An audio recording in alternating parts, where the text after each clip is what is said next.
Hey there, everybody.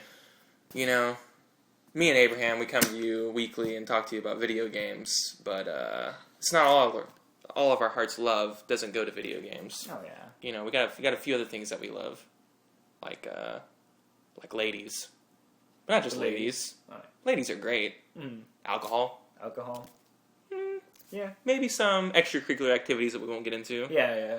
But we also love movies, don't we? Oh yeah. Would you say we love movies? We definitely love We movies. here at Optional Bosses, Films. we love films. Yeah, we're artistic and shit. Not like the rest of you Philistines out there that don't see it as an art form. I don't think it's a debate that film's not art at this point. I know. Yeah. I think that great debate is over. Yeah. Anyways, everybody, we're talking movies, and we're going to integrate movies and stuff into our conversations weekly or whatever, because time frames are irrelevant. Definitely. So today we'll talk about a few movies, but for the most part, Abe and I will be talking about Skyfall, the new 007 movie. Came out not too long ago. We saw it. Yeah. Things exploded. Oh yeah. James Bond said his things, and guns were fired. So, and chicks were banged. Yeah. Chicks were banged. Wait, did he bang any chicks in this? He did. On screen or off screen? I know he banged the money punny or what. Oh, spoiler! Fuck. Shit. Slight spoilers. That will be. Yeah. But yeah, they shaved each other. They banged. Yeah. Whatever. You know. He comes out shirtless. Yeah, there he is. There he is. Yeah, totally. Well, he doesn't. There's not a lot of banging in this one compared to other ones. Yeah, but the banging does happen. Oh yeah. Man, we sound like assholes talking like this. Seduction. Yes, making love to these sweet women. There we go. These sweet innocent women that fall for James's Bond. Yeah, they're very classy. These are all classy Bond ladies. Yeah, we should have an entire conversation talking about classy Bond ladies. Anyways, yes. All right. Skyfall. We come from two different Bond backgrounds. Yeah, I'm a diehard Bond fan. Me and my dad used to watch Bond films all the time. I remember when Sean Connery was young, and he used to be banging all the classy Bond broads. Oh, damn. Now he's an old fuck, and he doesn't even... He's not a fuck, but he's an old person. He doesn't even act. He doesn't even act anymore. But I love James Bond. Everything about me is James. Like, I'm a dude, and I don't even know how I grew up as that way. And like any dude likes spy stuff, you know what I mean? Oh, yeah. And especially any little boy. That's like crack. It's like dinosaur. It's like crack for kids. Right, Spies and gadgets and fast cars and Bond bitches. You imagine little Kyle like talking about Bond bitches, classy Bond ladies. Oh, they're so sexy. I think I remember.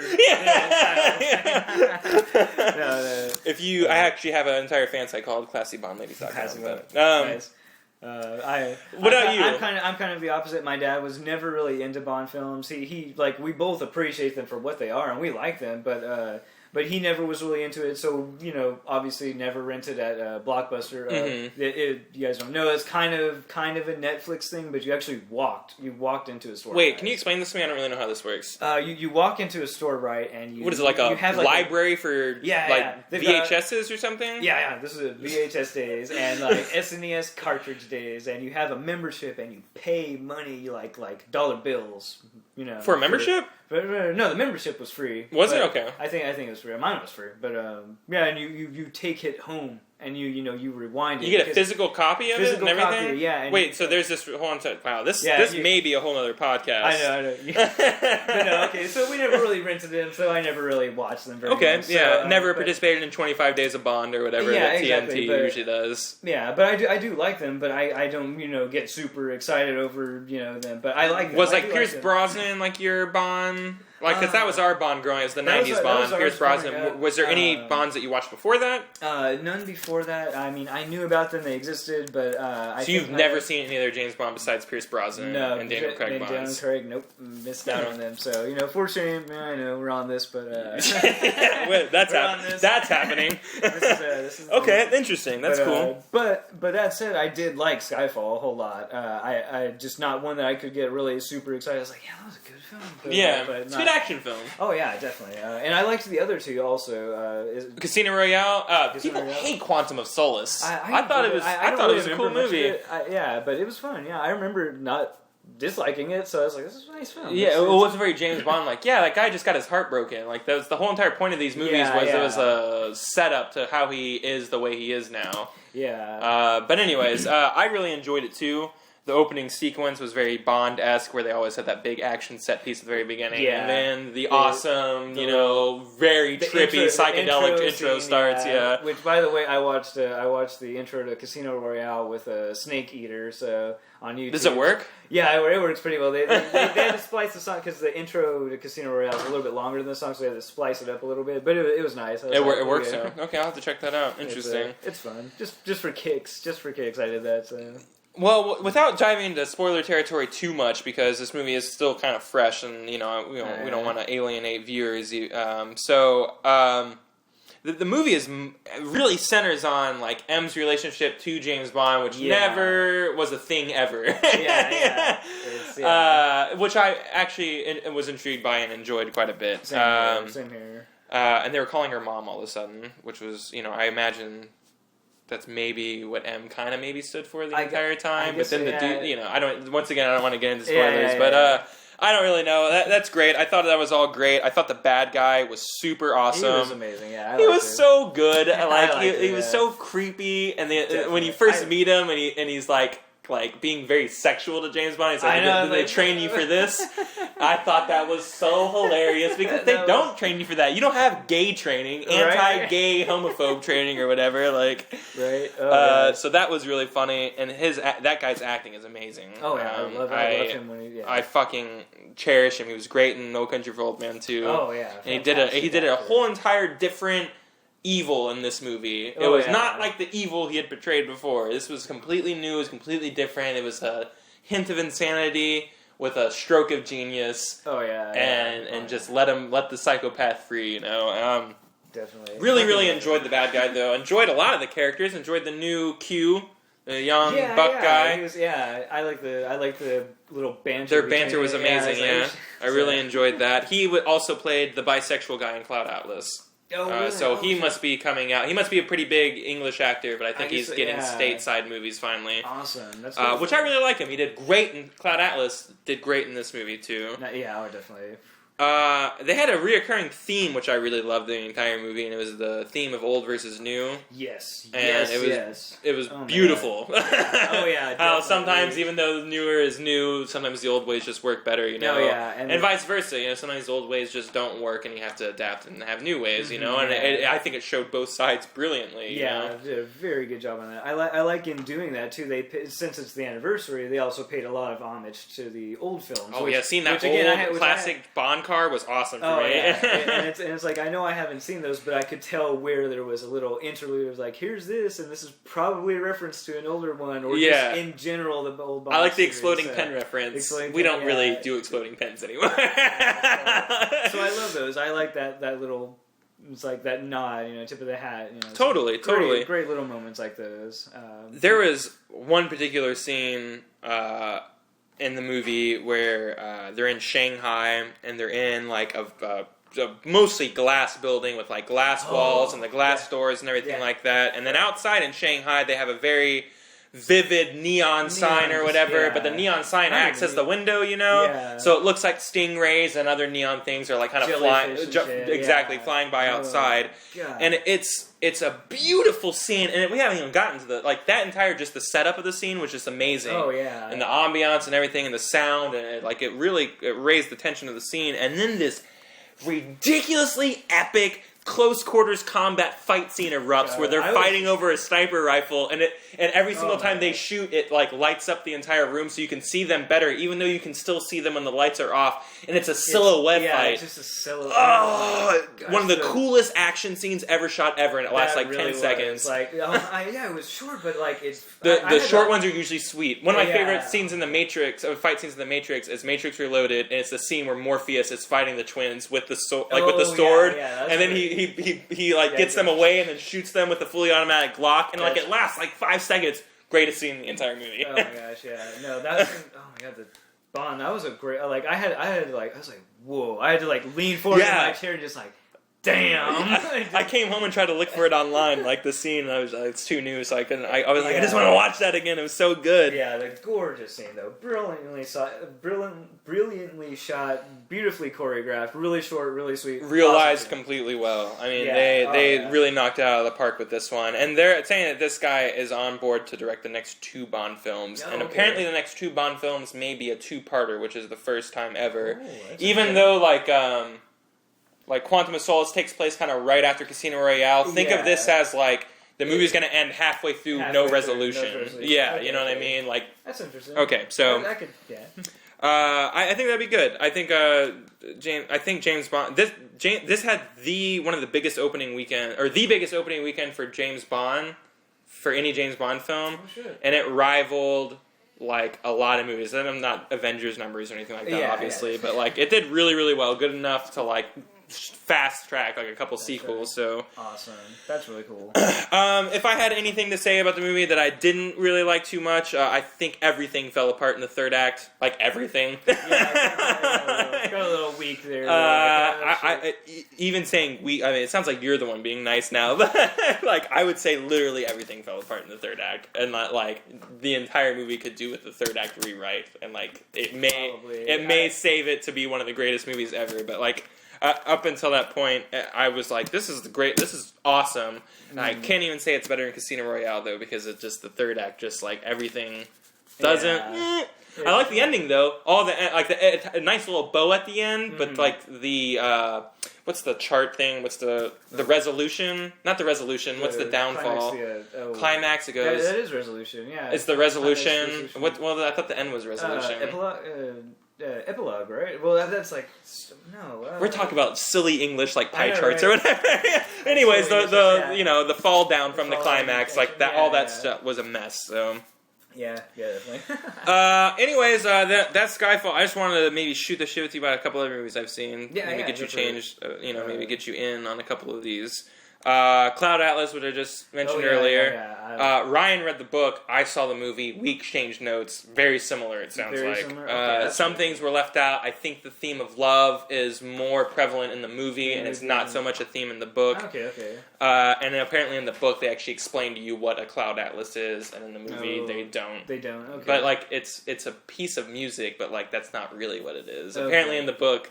I don't even want to ruin it. Like, go read the book. I hear the book is amazing. Ryan really enjoyed the book. He enjoyed it so much he read all the other books that guy wrote. Wow.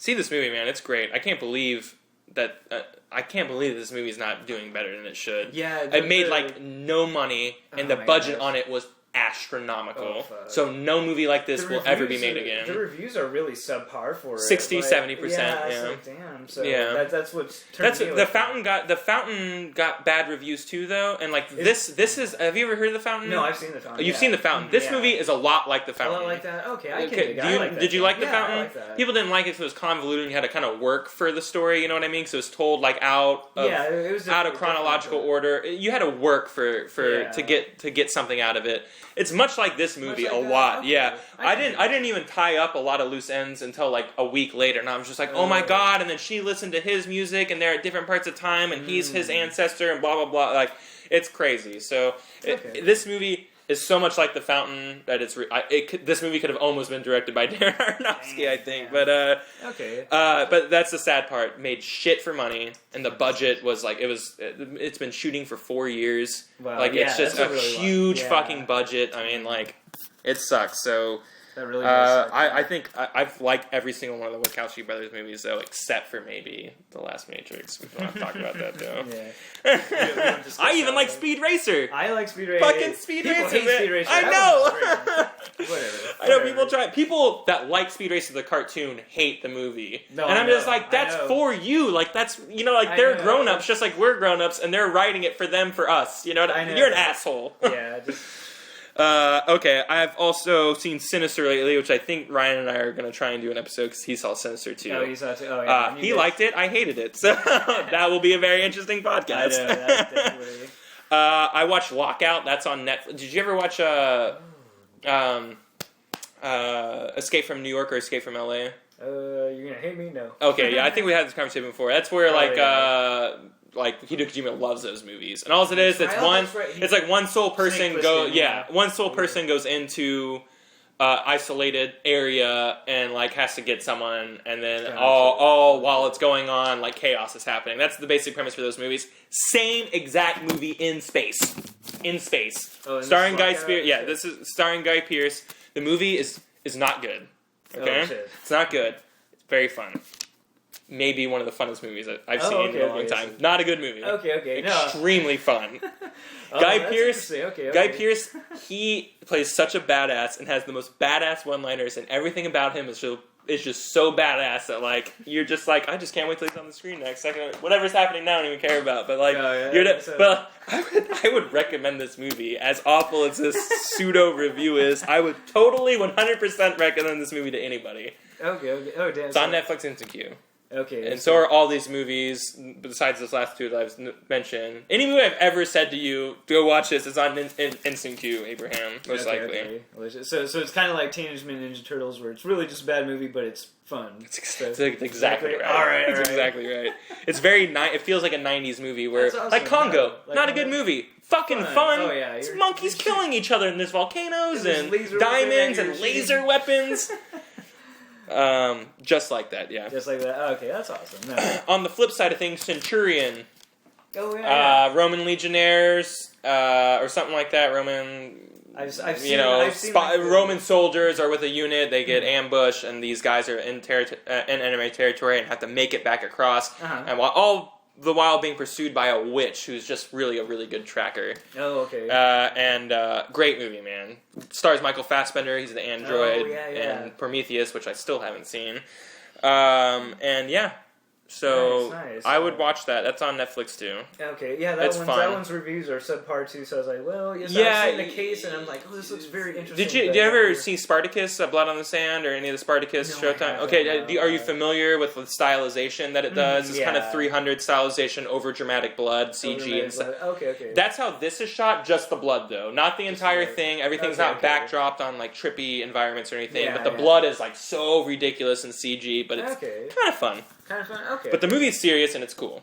Yeah, it's not like a fun movie like Lockout. In fact, like these guys, you're just like, oh my god, they're never gonna catch a break. It's like The Gray with swords, but the Gray is way better. So, I am also in the middle right now of watching Kingdom of Heaven director's cut. Have you seen Kingdom of Heaven? I've seen it. I haven't seen the director's cut. Okay, I'm an hour in, and I think I'm watching a completely different movie.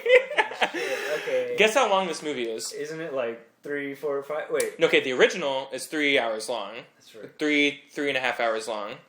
The new movie, let's put it this way: the first disc is 3.5 hours. All right. The second disc, which is the second part of the movie, hour and a half. The movie's 5 fucking hours long. In what universe is there a 5-hour-long movie? This one, because Kingdom of Heaven is it. I don't know if that's exactly all. Maybe that's some of the special features, but I'm pretty sure it's like a 4.5, 5-hour-long movie. Yeah. And I've seen so many new scenes, and I'm not even more than an hour into the movie. Like, I'm an hour into the movie, and they're not even at Jerusalem yet.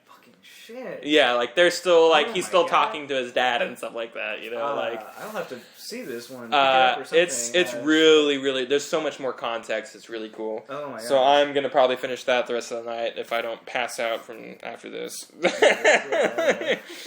I'm really excited to finish that though. Super excited. And then Prometheus I think is coming in next. But okay. I hope you're ready. You say that. I'm not. You know what? Here's the thing, Abraham. The spoilers, because I've done a little research. Prometheus is about the engineer theory. It's about. I read that too. Yeah, it's about like simulation theory or whatever. Not even about simulation theory, but about the oh my god, what is the shape theory where like there's shapes and everything, and there's I'm looking like such a moron right now. But anyways, I know what I'm talking about. It is it's engineering theory that we were all created and everything was created or whatever. And like that's what I'm into right now. I'm not subscribing to it. I don't believe that. I just that's like my thing right now. I'm looking all into it and everything. So it's of material that I'm interested in. Okay, so and I'm not really tied to the Alien series whatsoever. My heart isn't like belong there. I love Aliens. It's one of my top 20 movies of all time. Yeah. As a franchise, that entire franchise is a clusterfuck of awful movies. It's really one, and I don't even really like the first one's good, but like I don't like love it. You know. Same So you're talking about me loving one movie of like a 10 movie franchise, including the Aliens versus Predator nonsense. You know. So yeah, it's the odds are against the series. So yeah, I don't know. Is Prometheus, does it just fall apart somehow, or does it just not make sense? I mean, for me, it's a writing. It's just a poor script overall. It sounds like they focused all their intention on like trying to show off this whole theory that you're talking about, but did nothing for like character development or anything of an interesting story to me. That's it's all these what's your names doing like things that could be cool. But exactly. Don't. Yeah, like you've got really don't pan out that way. Yeah, you've got cool sequels, but you've also got like there's a podcast I could have on this alone, but like there's a whole series of things that just do not make sense, and not even like how does a lightsaber work make sense? Just like why the fuck did this individual do? Well, I heard like at one point like a scientist like just was just like, hey, I think we can breathe here, and just takes off his helmet or whatever. Exactly. What? Like he is the most bro scientist in the world. I'm like, how many bro scientists do you know? Zero. Why is it? But not even. But there's other like there's a female like the female like